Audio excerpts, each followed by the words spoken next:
Okay, good evening, everybody. The Cape May City Planning Board is now in session. In compliance with the Open Public Meetings Act of 1975, adequate notice this meeting has been provided. Should any member of this board have reason to believe this meeting is being held in violation of that act, they shall so state at this time. Hearing none, we'll start with the Pledge of Allegiance. Pledge allegiance to the flag Flag of the United States of America and to the republic for which it stands, one nation, under God, indivisible, with liberty and justice for all. Okay, Ready? roll call Yes, Mr. Bezaire, here. Mr. Jones, Here. Mr. Belasco, Mr. Crowley, I'm here. Mr. Gorgon, Here. Mayor Mullick, Here. Mrs. Reed, Here. Deputy Mayor Sheehan, Here. Mr. Lundholm, Yeah, here. Mr. Malloy, Here. Mr. Paducis. Here. Thank you. Okay, we have minutes of July 26th meeting for approval. Can I get a motion to approve? Move. Thank you, Dennis. Second. Okay, we have a Thanks, motion by, Bob. I'm sorry, was Dennis that Bob? Dennis Crowley moved, Bob Gorgon second. Thank you. Motion by Mr. Crowley, seconded by Mr. Gorgon. Mr. Gorgon? Yes. Mayor Mullick? Yes. Deputy Mayor Sheehan? Yes. Mrs. Reed? Abstain. Mr. Crowley? Yes. Mr. Lundholm? Yes. Mr. Malloy? Yes. Mr. Jones? Abstain. Mr. Bezaire? Yes. Thank you. Okay, we have the resolution 8-09-2022 Yacht Lot LLC, 1404 Washington Street, Block 1160, Lot 53. I'll move that. I just wanted to make sure that the reason my vote for that application was because I had some concerns about the safety of the driveway cut on Washington Street. I just wanted to make clear in the resolution that was the reason for my vote, as well as the fact that it was a preliminary and final, and I thought we shouldn't be holding off on final.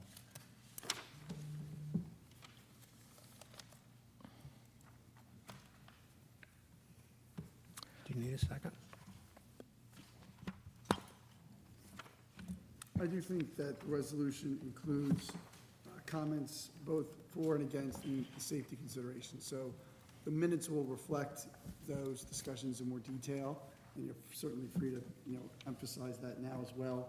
I do think somewhere in here, I do mention that the persons who were against it felt that the safety considerations didn't outweigh the other benefits, and therefore that was the reason why they voted no. And Mr. Bezaire and Ms. Sheehan were the expressed that. In fact, I thought somewhere in here, I thought I may have mentioned them by name in expressing that opinion. I Perhaps I agree. didn't. I thought that I did. You did. You did. I believe you did. Find it as I flip through Yeah, them you now. did? I thought I I didn't- did, okay, yes. all right, okay. Oh, here we go. Chairman Bezaire said that he was concerned about a turn so close to Washington and recommended there be a connection between the main Okay. drive aisle. So Page- that stuff didn't make it in there. but- Page Okay. 5, number 12. Okay. So a motion's been made and seconded. I have a quick question for Mr. King. Since I voted no on this, do I just abstain from voting on these You can vote yes. resolution? No, you can't. Okay. You can't vote in favor of a resolution if you voted against it on its merits. So do I vote If no? you You abstain. technically shouldn't, you should not vote, so abstain is the closest thing, so that's fine. Okay. Okay, I'll second the motion then. I don't think anyone did. Motion by Mr. Crowley, seconded by Mr. Gorgon. Mr. Gorgon? Yes. Mayor Mullick? Yes. Deputy Mayor Sheehan? Abstain? Mrs. Reed? Abstain. Mr. Crowley? Yes. Mr. Lundholm? Yes. Mr. Malloy? Yes. Mr. Jones? Abstain. Mr. Bezaire? Abstain. Thank you. Okay, we have one application tonight, which is Jersey Development Group LLC, 458 West Perry Street, Block 1031, Lot 1.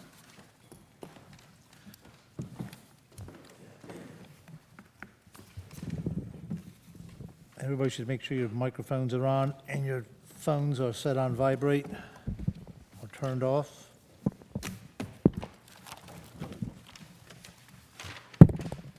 No question in myself, Mr. Chairman.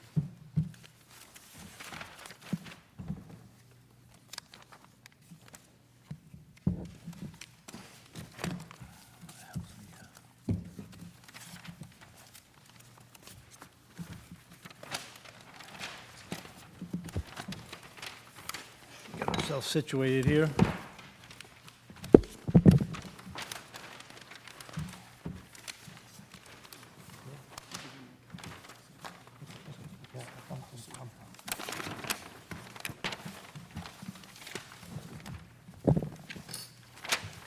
Mr. Galzunas? Mr. Chairman, are we ready?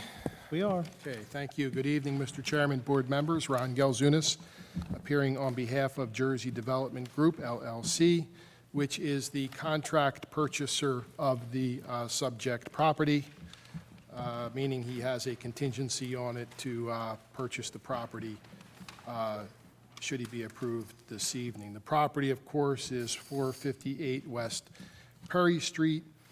It's a corner lot with 79 feet of frontage on Perry Street and 100 feet of frontage on Park Boulevard. It is located in the R2 low-medium density residential zone. The property is currently occupied by a commercial use, although it is not currently in operation.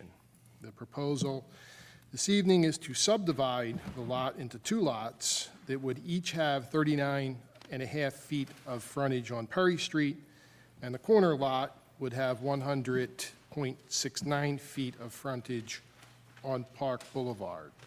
The applicant would construct a single-family home on each lot to eventually be sold.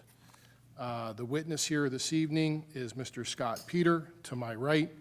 He is the sole member of Jersey Development Group, LLC. If we can have Mr. Peter sworn in. Mr. Peter, we're also swearing our board engineer, Craig Hurlis. Do each of you swear to tell the truth, the whole truth, and nothing but the truth, so help you God? I do. Yes, I do.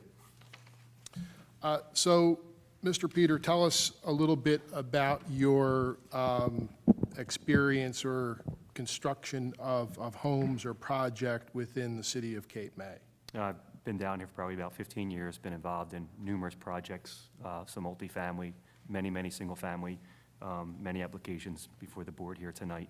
This is unique because this one is just specifically under contract, conditional upon a possibility of an approval, but I've been involved in many projects throughout town. So you've, I guess it's fair to say you're familiar with the character and feel of the city of Cape May? Yes, And you've constructed some homes that I believe are in the historic district? yes. And how were those homes received by the potential buyers and the public? Very good, very good. I've had a great working relationship with the HPC board and some of the other folks around town. What, should you be approved this evening, what types of homes are you proposing for this location? Single families, of course, small, about 2,500 square foot, consistent with what the HPC will want. Cedar, things along those lines. You need to probably speak right into the mic. Yep,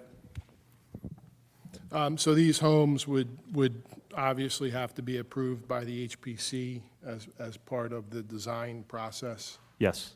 And how many bedrooms would you be proposing? I'm planning a 4-bedroom, 3-bath, single family per lot. And you're familiar with Perry Street, Yes. up and down Perry Street. How would you characterize the homes along Perry Street and the size of the lots? Mix of, mostly undersized lots and mostly single families with a handful of multifamily along Prairie Avenue. And would you characterize the Perry Street as having houses of a smaller Yes. character? Yes. And feel and narrow lots? The homes that you're proposing, would they fit into this neighborhood and the scale and streetscape of the neighborhood? Yes. And these homes, would they fit in better with the neighborhood than the existing commercial use? I feel they would. And how would these homes be orientated? What street would they face? They're both going to face Perry Street. However, the one on the corner will have access from the side street. So the driveway would be located on the side street, Correct. corner lot? Yes. Do you think that the houses you propose would create a more desirable visual environment than the existing commercial use? I do. And let's talk about the setbacks. I think the inside lot would be compliant at 5 and 10 feet, Yes. and the front and rear for the inside lot, the front would be 20 and the rear would be 25. Yes. And the front lot along Perry, and the rear yard on the corner lot would also be 20 and 25. Correct. So the only variance you're seeking then for the corner lot would be the front yard setback along Perry Street, Yes, and that would be, I believe, 6-foot Correct. proposed front yard setback on Perry. yes. Do you feel that, given the neighborhood and the scale and the size setbacks in the neighborhood, that proposing these size setbacks would promote some open air, light and space? Yes, Do you believe that the two proposed single-family homes would have less of a negative impact on the neighborhood and community than existing commercial use? I do, of course, when you go from commercial to residential, there's a far less impact. So there wouldn't be any substantial detriment resulting from the proposal? Correct. And the proposal is for two single-family homes. That, of course, is a residential use, Yes, and that's permitted in the zone, in the R2 zone, the single-family Yes. homes. So you would actually be advancing the purpose of the zone to eliminate the commercial use and replace it with the permitted R2 single-family use? yes. Okay. Does anyone have any questions for Mr. Peter? I do. You said the size of the houses was going to be about 2,500 square feet? Yes. How are you arriving at that number? I counted decks in that, so pretty much the whole building area was going to be 2,500 square foot. But how much living area in each house? By definition, living area would be not, decks and things like that. I encompassed the entire volume of what's going to be placed on that lot. So living area would probably be about 1,800, 1,900 square foot. I did the numbers, it's closer to 16. Yeah, I don't have the math in front of me, but you're probably accurate. Because you don't have plans, you don't have any drawings. Nah, right? correct. 1,580 square feet, you're right. Right. Yep. Was there an agreement to sale accompany the application? I believe it was provided to the board secretary, Okay. Pardon me? a copy of the contract for sale. It's not part of the application. No, I didn't put it in the application. I would have provided it separately. I do have it under contract, only contingent upon the It can approvals. be I'm provided, sure. yeah. So it's, You would just, normally, that's kind of housekeeping, it's supposed to accompany the application. If it went, that's fine. Got it. I'm 99% sure, Mr. Chairman. If not, I can get a copy over. We usually send over a redacted copy of the first couple signature page.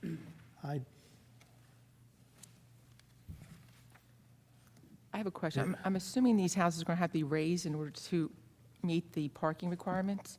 well, I'll meet the parking requirements, but I think the parking would probably be on the side or to the rear. I wouldn't have parking underneath. Well, the application shows one parking space. Actually, it doesn't, so it shows 2 spaces per unit? I'm just looking at at Craig's notes. Yeah, I'll meet the NJSA standards, which often is 2 parking spots, but often with the HPC, they require them in the back. Curb cuts are not shown on the plans, where the, Correct. so it's hard to tell where the parking's going to go. So you said the driveway's going to be one off of West Perry and then the other off of Park Boulevard? Correct. Mr. Chairman, I have a question. Oh, it said, somebody said having a question. We're done with that one, then the next one. That's fine. You're comfortable? Yeah. Thank you, sorry. I can't get my head around what we're just talking about here, because it seems to me there's 2 issues here. And so far, we've only talked about what these houses are going to look like and where they're going to be on the lot. Shouldn't we decide whether or not this lot should be cut in half before we talk about any kind of houses? I mean, if this lot is to be cut in half, that's one issue. After it's cut in half, the question becomes, what are you going to build on it? No, it doesn't. Because the testimony is it's going to meet the setbacks. So once the subdivision is approved, they can build on the lots as long as they meet the setback. I understand that, but the question is, it's a minimum lot of 7,500? Correct. and we want to cut it by over 50%. That's the primary decision tonight. That's right. I think unless we get past that decision, what's the point of talking about what the houses are going to look like?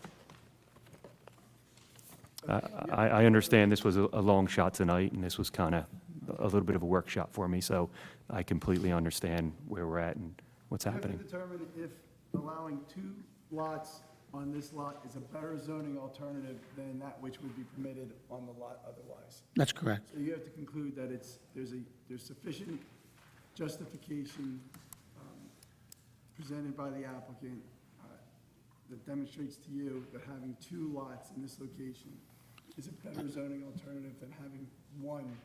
That's the way I see it, too. And that can be done, you know, it has been done before, but the question is whether it's been done in this instance, and you have to decide that. And that's the primary thing you're deciding. And part of the testimony is that in doing so, the non-conforming commercial use is going away. That's a consideration. Is that not conforming? Yeah, that's a residential zone. It received a use variance from the zoning board. Okay, but it is still a non-conforming use. No, it's It's a grandfathered use, if you want to call it no, that. it's a use it's a use that has been determined by the board To to be meet allowed. the standards for a use variance, meaning Okay. that it met special reasons, and, you know, it's a commercial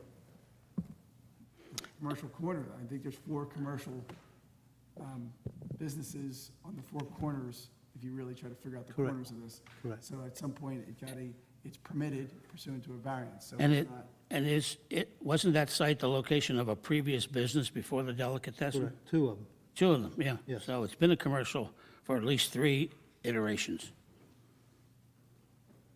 It was- Do we have a record of when that took place?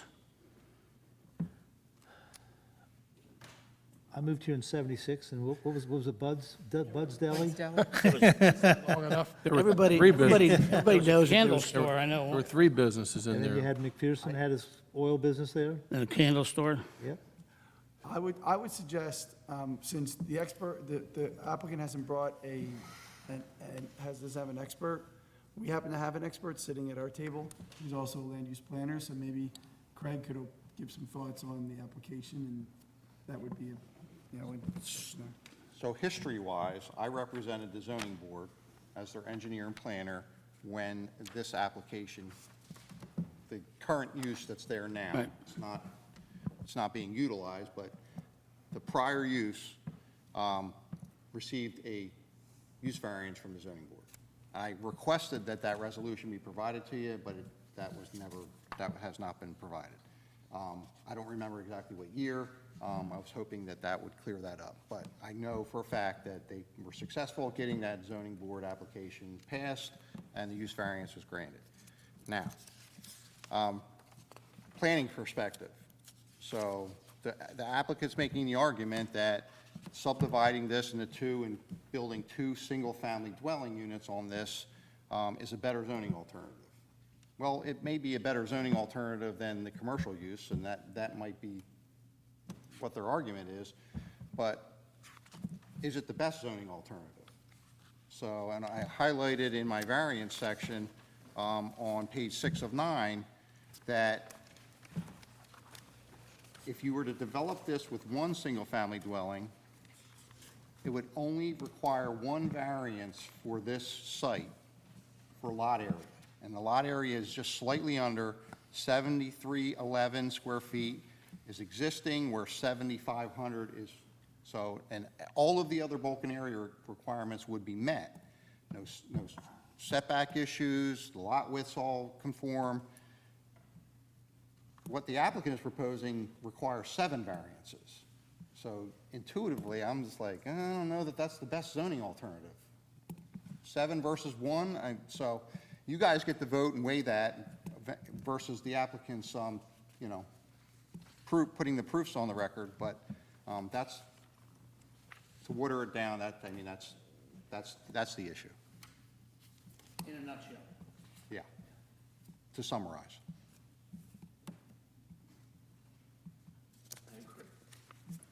Any other board members have any questions? Do we open to the public? Should we do Craig's? usually we do Craig's first, because then the public has to All talk right. about Craig's. Craig, why don't we go through your comments? And then we'll open it up to the members of the public. I'm going to briefly skim through these because I think I-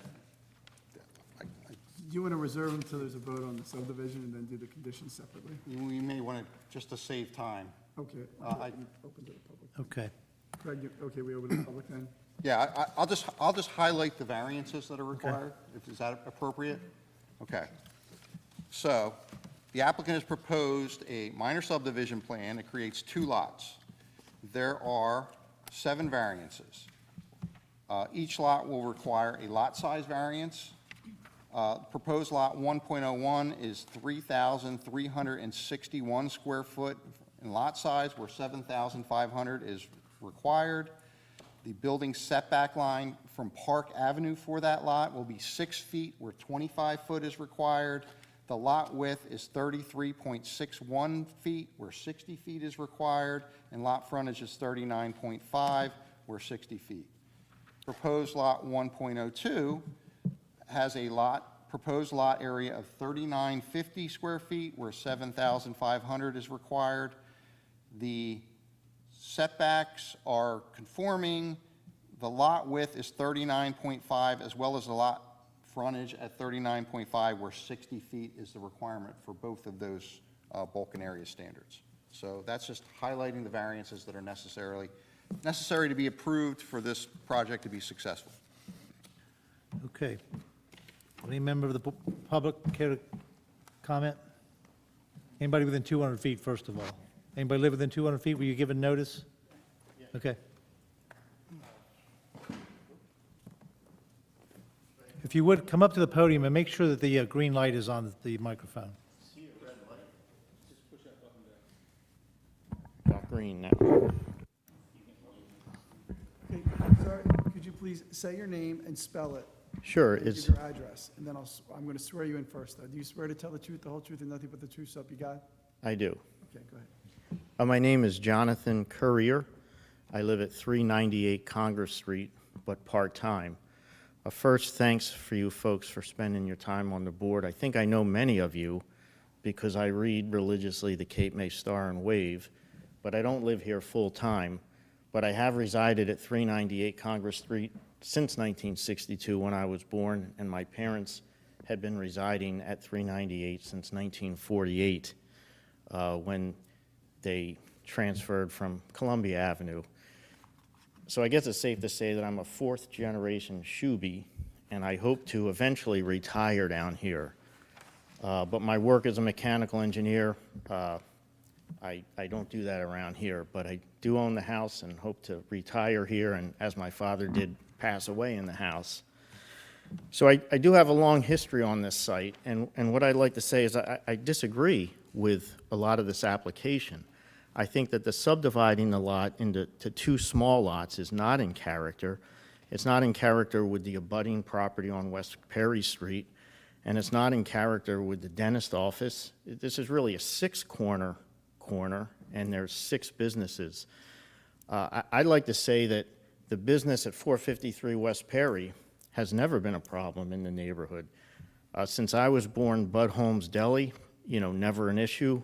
McPherson's Fuel Oil, that was a fine. It never bothered the neighborhood. The barber shop, I went to the barber shop when I had hair. The stained glass shop. And just to answer Mr. Crowley's, this lot was a vestige of the Millville and Cape May Railroad, the first line that serviced Summer Station, because that's where the fuel, oil, and Cape May lumber, that's where they got their. But anyway, if you're not familiar, I'm sure you are, but this is one of the most challenged intersections in Cape May with the 6. I mean, I wish it would go to a roundabout. I think that would be a better way to go. But again, the pedestrian traffic, this is a real pinch point, because when you're coming from the point, bicycle traffic, your choices are Elmira, Myrtle, West Perry. West Perry, you can't get through it on a bicycle. And Myrtle, really, you're going against the one-way traffic. That's the way I go. And I also, if the chief was here, I'd like to thank him because I've finally seen some speed control with a cruiser on Elmira Street, because that's also difficult how that necks down for the bicycle traffic. But if these lots were subdivided, my experience is because of the current building heights required, what starts out as a promise of a small lot ends up being a huge house which is not in character with the neighborhood. I don't think if this were subdivided and with these front yard setbacks, these two houses would end up looking anything like the beautiful houses and the front porches that go along West Perry Street. To me, relief from 7,500 to 7,300 square feet for a single-family home, that would be a reasonable relief for a single-family home, but to subdivide it into about 50% and to squeeze on those two houses, I don't think it would be in character with the neighborhood. I don't think it preserves the historic look. Right now, we have kind of a bipolar West Perry Street. We have a beautiful Cape May side, and I don't want to say bad things about the other side, but I think it's a hodgepodge of structures. I think this would end up looking like the other side, not like our beautiful side. I think it would be this board's job to think hard about that, and I would suggest denying it for the subdivision. I couldn't agree more with what the engineer Hurlis says, that if it was a single-family home, there'd only be one request for 7,300 versus 7,500 square feet versus about 50% of two lots. And again, I hope to retire down here. I hope to join this board sometime. And I know you don't know me, it's probably your first introduction, but I do care very much about the city, and I care enough to give you my thoughts tonight. Happy to entertain any questions. Well, Thank you, thanks Mr. for your Currier. time. Thank you. How did you spell your last name? C-U-R-R-I-E. Courier, C-U-R-R-I-E-R, That's how I had it. like Yes, sir. Courier and Ives.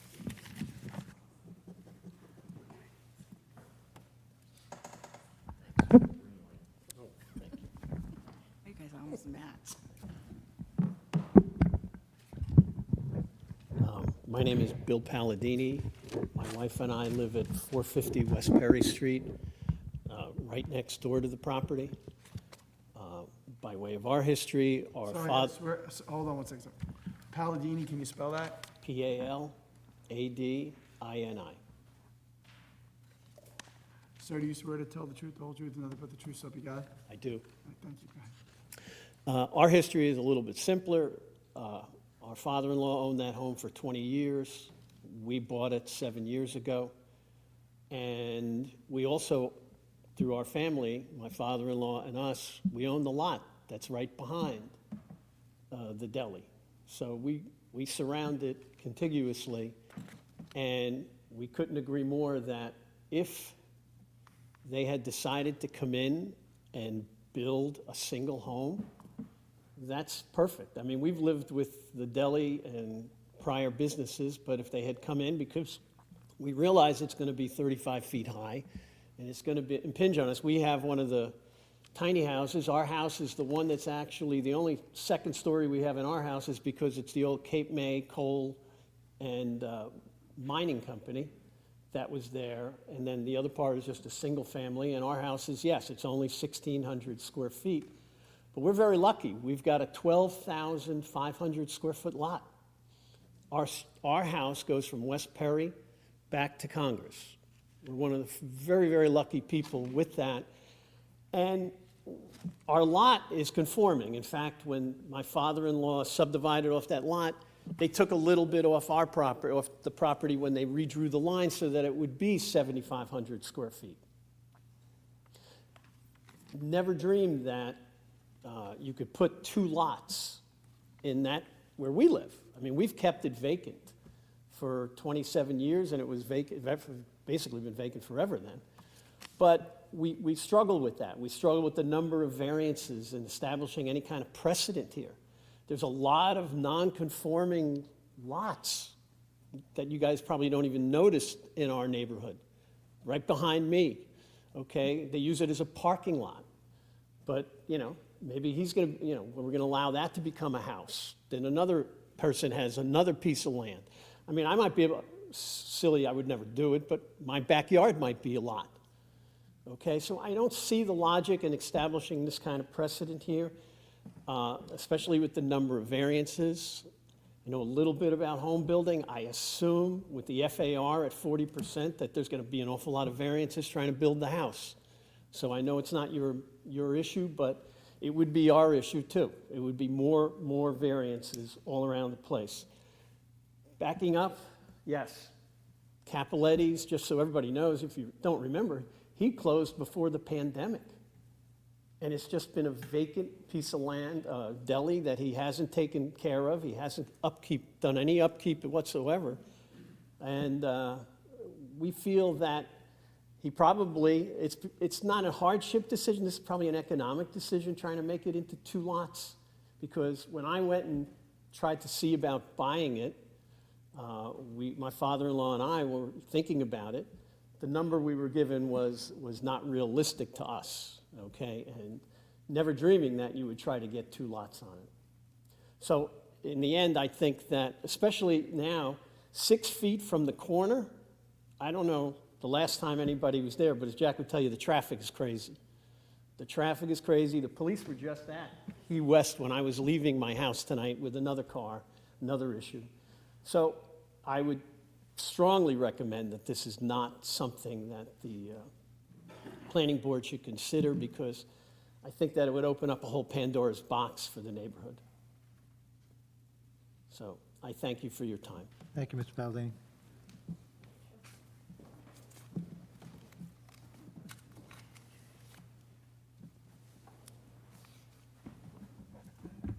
My name is Anita Novino, Novino, and I live at 351 Congress Street, around the corner from the property we're discussing. It almost seems Do you swear to tell the truth, the whole truth, and nothing but Oh, I the do. truth, so help you God? I do. It almost seems unreasonable to me that the planning board hears all of this. We have certain rules and regulations about lot sizes. And while I can understand on the part of a developer, why not go for 2? Why go for 1? Double your money, double your fun. But, that particular area there is just an accident waiting to happen. And historically, Doesn't matter. everyone knows that. It would be particularly important if even one house were built there, for there to be open frontage.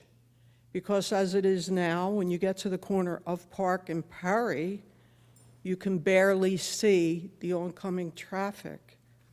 And we all know how the houses are built now. Okay? They're sky high.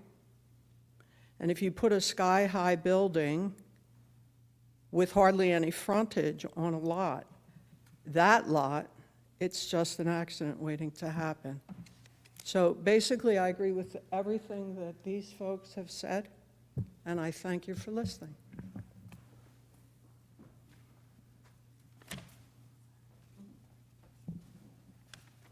Hi, I'm Kelly Carter Courier, CARTER-CURRIER. And I live at 398 Congress Street, and I'm here a lot of the year. And I definitely oppose this because the lot is way too small. You swear to tell the Oh, truth, I'm sorry. nothing but the truth, so help you God? Yes. It's too small. It's very busy. On almost a daily basis, I either hear a crash at that corner or screeching. On my way over, the jitney almost got us, because when you pull out onto West Perry from Park, you can't see what's coming until it's too late. So in the summer, very rarely do I even go that way. I go down and then take Broadway. If you let 2 buildings go up, there's a ton of places in Cape May that I think are going to say, oh, you did it for them, I mean, maybe, I have I have a big lot, and I think if you let them have theirs, I could probably knock my house down and put 3 houses where I live, which is crazy, because it's crazy. Anyway, I'll be quiet. Thank you. Okay, public portion is closed.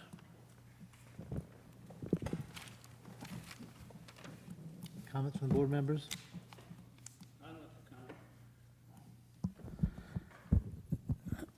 I read everything that Craig writes, and I can't get past something he wrote on page 6 of 9, and it's actually just boilerplate language from the ordinance, but a proposal, the deviation would substantially outweigh any detriments and will not impair the intent or the purpose of the zone plan or the zoning ordinance. I can't get past that. Unfortunately, I know these folks did a lot of hard work on this, but this almost mutilates the zone plan. By taking a lot, cutting it in half, and putting 2 houses on it at that intersection, I can't see how that advances anything that the people who put the zoning ordinance together had in mind when they put it together. It just seems to me to be a non-starter. I just can't get past it. I'm sorry. Would you care to make a motion? The motion would be to reject this proposal. Okay. I would second. Any questions or comments on the motion? I have one comment. Traditionally, I always make you do it in the affirmative, but this one, we're doing it, I see which way the wind's blowing, so this one is, if you vote yes, it means you're rejecting it. You're supporting the motion to deny the application. So if you vote yes, you're denying the application. Okay? So that's the motion that was made, that's where we are. Ms. Sheehan seconded. You ready? I Okay. just have a comment. Council and the planning board and the zoning board, they work towards making and preserving Cape May, and with the idea of, they want 7,500 square feet to put a home on. And for us to say, oh, you can cut it in half and that's good enough, I think goes against everything that council is trying to do in preserving and setting these parameters for building. So that's why I would be against this lot being split into 2. I'd like to make a comment, if I may. Sure. Right now, I'm hearing a lot from the citizens of Cape May. They want a moratorium on building. They're calling for too much density in the town, both for housing, vehicles, electric vehicles. And for us to go ahead with this request is just not right at this time, if ever. We're here to represent the citizens who live here, quality of life. That corner is exceptionally dangerous. It's a hot mess for years, and we would be adding to it. That corner, the sight line they have already talked about, I went and drove and looked this area over. That would be absolutely adding to a hot mess that's already there. So I hope everybody takes that into account. Any other comments? The roll call vote? Cal? Yes. Clarify, so a yes vote is Deny the denying it? application. Okay, I'm just making sure. Motion by Mr. Crowley, seconded by Deputy Mayor Sheehan. Mr. Gorgon? Yes. Mayor Mullick? Yes. Deputy Mayor Sheehan? Yes? Mrs. Reed? Yes. Mr. Crowley? Yes? Mr. Lundholm? Yes. Mr. Malloy? Yes. Mr. Jones? Yes, and a reject and a comment. I get concerned for the city, a little bit different twist, when we lose commercial property uses for single-family uses. It's not a good trend when we have to, in generally speaking, I don't like to see that happen if we can help it. This one has nothing to do with that, but that's just a general comment I have. Mr. Bezier? Yes. Thank you. Okay.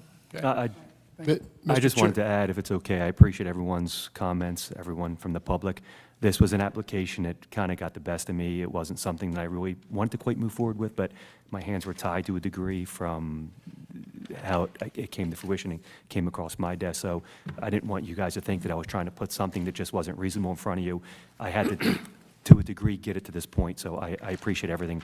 and your Mr. comments. Chairman, board members, thank you for, Blame Mr. Galzunas anyway. no, thank you thank you for respectfully handling the application, the applicant, and very professional, and it does not go unappreciated. Thank you. Thank you. Thank you, thank you. Do we have a motion to adjourn? I'm sorry. Moved. I wanted to see if you're ready to adjourn. My apologies. Mr. Ludlow made a motion to adjourn? Okay, all in favor? Aye. Thank you. Good night, everyone.